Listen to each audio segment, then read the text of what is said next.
अस्सलाम वालेकुम स्टूडेंट्स, कैसे हैं आप लोग। उम्मीद है आप सब लोग बिल्कुल खैरियत से होंगे, मज़े में होंगे। और आज जो हमारा टॉपिक है वो है जी साइटोकाइनिन्स। साइटोकाइनिन्स भी एक प्लांट हार्मोन है। तो चलिए स्टूडेंट्स चलते हैं आज के टॉपिक पे। Warmly welcome to bio B. जी तो स्टूडेंट्स, साइटोकाइनिन की डिस्कवरी के हवाले से एक बहुत ज़बरदस्त किस्म की हिस्ट्री है। शुरू में सोचा जाता था कि जो कोकोनट मिल्क होता है उसके पास ऐसे फैक्टर्स होते हैं या ऐसे केमिकल्स होते हैं जो प्लांट के सेल्स में सेल डिवीजन का सबब बन सकते हैं। ठीक है। अच्छा, कोकोनट मिल्क बनाया भी जा सकता है। आमतौर पे घरों में बनाया जाता है। कैसे कि कोकोनट को आप जो है वो ग्राइंड कर लें और ग्राइंड करके उसमें थोड़ा सा वाटर मिक्स करें तो जो मिक्सचर बनता है that is a coconut milk. और कोकोनट मिल्क में माना जाता था कि ऐसे फैक्टर्स होते हैं जो प्लांट के सेल्स में सेल डिवीजन को कॉज करते हैं। इसी तरह से माना जाता था कि मेज़ यानी कि जो मकई होती है उसके बीज में जो एंडोस्पर्म होता है उसमें ऐसे केमिकल्स होते हैं जो प्लांट के अंदर सेल डिवीजन का सबब बन सकते हैं। इसी तरह से बाद में रिसर्च में पता चला कि हेरिंग फिश जो है इसके अगर डीएनए को एक्सट्रैक्ट कर लिया जाए और इसको हीटअप कर दिया जाए तो उसके हीट करने की वजह से जो मटेरियल बनता है उस मटेरियल में ऐसे फैक्टर्स होते हैं जो प्लांट के सेल के अंदर सेल डिवीजन का सबब बन सकते हैं। अच्छा, अब क्या किया गया कि हेरिंग फिश के एक सेल से डीएनए को एक्सट्रैक्ट किया गया, उसको हीटअप किया गया। हीटअप करके उसको जो टोबैको पिथ सेल्स है उन पर लगाया गया। अब जब पिथ सेल्स पर लगाया गया तो उसने उनके अंदर इस फैक्टर ने उनके अंदर सेल डिवीजन का सबब पैदा कर दिया। ठीक है। अब ये जो हमने केमिकल लिया था डीएनए को हीटअप करके हेरिंग फिश से, इस केमिकल को फर्दर नाम दिया गया काइनेटिन का। ठीक हो गया। अच्छा, अब फर्दर रिसर्च से ये पता चला कि जब हम डीएनए को हीटअप करते हैं तो उसकी वजह से काइनेटिन पैदा होता है जो पिथ सेल्स के अंदर सेल डिवीजन का सबब बनता है। लेकिन जनरली काइनेटिन सब्सटेंस प्लांट्स के अंदर मौजूद नहीं होता। ये जो केमिकल होता है ये डीएनए को डीजनरेट करके या हीटअप करके बनाया गया है।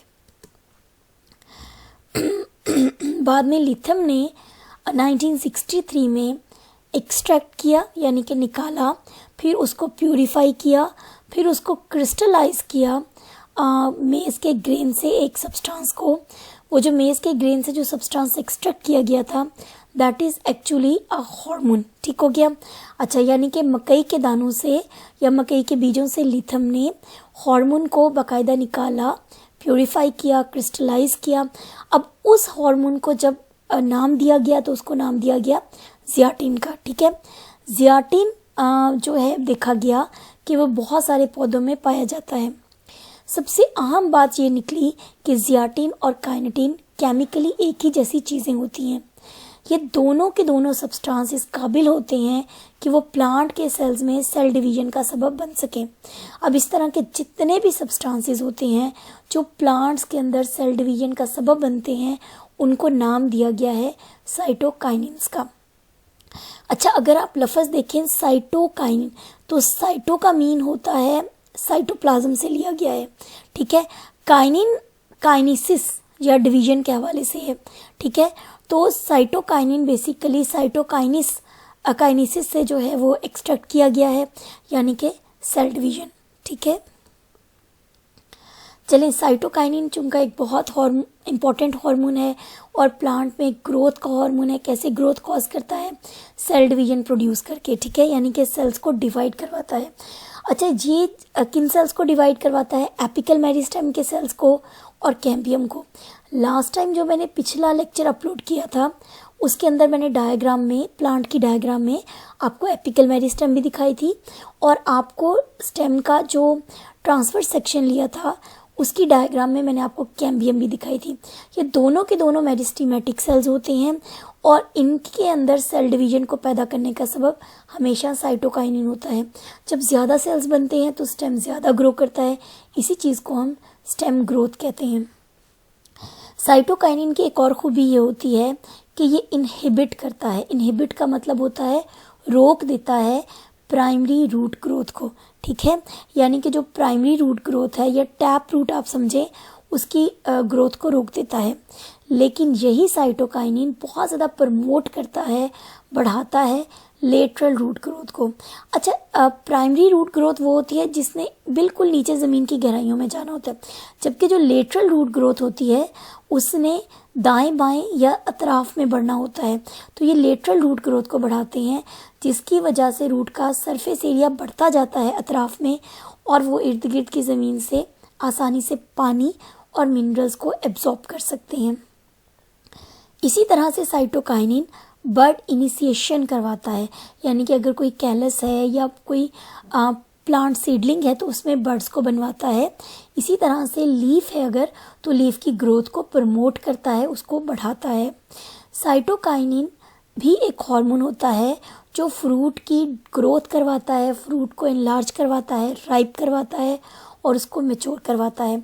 लेकिन पार्थिनोकार्पी का केस आमतौर पर बहुत शाज़ो नादर होता है। जनरली ये इतना कॉमन पार्थिनोकार्पी नहीं करता।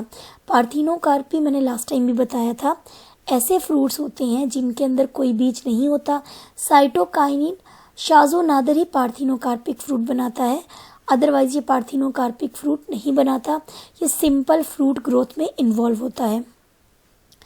इसके अलावा साइटोकाइनिन लेटरल बर्ड ग्रोथ भी करवाता है, ठीक है। लेटरल बर्ड्स कौन सी होती हैं? जो दाएं बाएं की बर्ड्स होती हैं, यानी कि एपिकल बर्ड की बजाय लेटरल बर्ड की ग्रोथ करवाता है।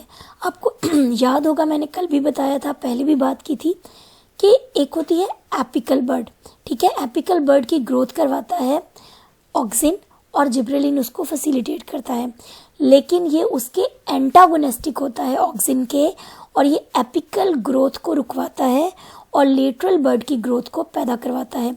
इसी तरह से अगर कोई बर्ड है जो डोरमेंट है, यानी कि सो रही है, उसमें डेवलपमेंट नहीं हो रही, तो अगर साइटोकाइनिन को अप्लाई कर दिया जाए तो उस बर्ड की ग्रोथ भी बहुत अच्छी हो जाती है।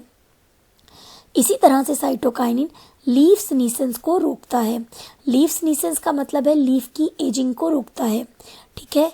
और साइटोकाइनिन का एक बहुत इंपॉर्टेंट फंक्शन ये होता है कि इसकी वजह से स्टोमेटा जो लीफ के अंदर होते हैं वो खुल जाते हैं, जिसकी वजह से पौधों के यहाँ ट्रांसपीरेशन का फिनोमिना भी होता है और एक्सचेंज ऑफ गैसेस का फिनोमिना भी होता है। तो साइटोकाइनिन इस लिहाज से बहुत इम्पॉर्टेंट है। तो जनरली साइटोकाइनिन को कमर्शियली जो ताजिर हजरात होते हैं या जो फ्रूट्स को या वेजिटेबल्स को स्टोर करते हैं वो इस्तेमाल करते हैं एजिंग के रोकने के लिए, ख़ास तौर पे ऐसी क्रॉप्स में जो लीफ की बनी हुई हो, जैसा कि कैबेज को हम उर्दू में कहते हैं बंद गोभी, और लेटस बेसिकली सलाद पत्तों को कहते हैं, ठीक है। अब ये दोनों की दोनों जो वेजिटेबल्स होती हैं ये लीफी क्रॉप्स होते हैं, ठीक है, यानी कि पत्तों की बनी हुई सब्जियां होती हैं। तो जब कोई ताजिर इन दोनों किस्म की सब्जियों को स्टोर करते हैं तो उनके ऊपर साइटोकाइनिन का इस्तेमाल कर देते हैं, ताकि वो लीफी क्रॉप्स जो हैं वो एजिंग का शिकार ना हों और वो देर तक अवेलेबल रहें और फ्रेश रहें। इसी तरह से जो लोग फ्लावर्स को स्टोर करते हैं वो भी इन पर ये स्प्रे कर देते हैं। नतीजा क्या होता है कि फ्लावर्स देर तक फ्रेश रहते हैं। इसके अलावा साइटोकाइनिन बहुत सारे सीड्स के अंदर डोरमेंसी को ख़त्म करने का सबब बनती है। डोरमेंसी एक ऐसी हालत होती है जिसमें बीज उगता नहीं है। तो चलिए स्टूडेंट्स, इसके साथ ही हमारा आज का टॉपिक ख़त्म होता है। फॉर द टाइम बिंग हम कहते हैं खुदा हाफिज़।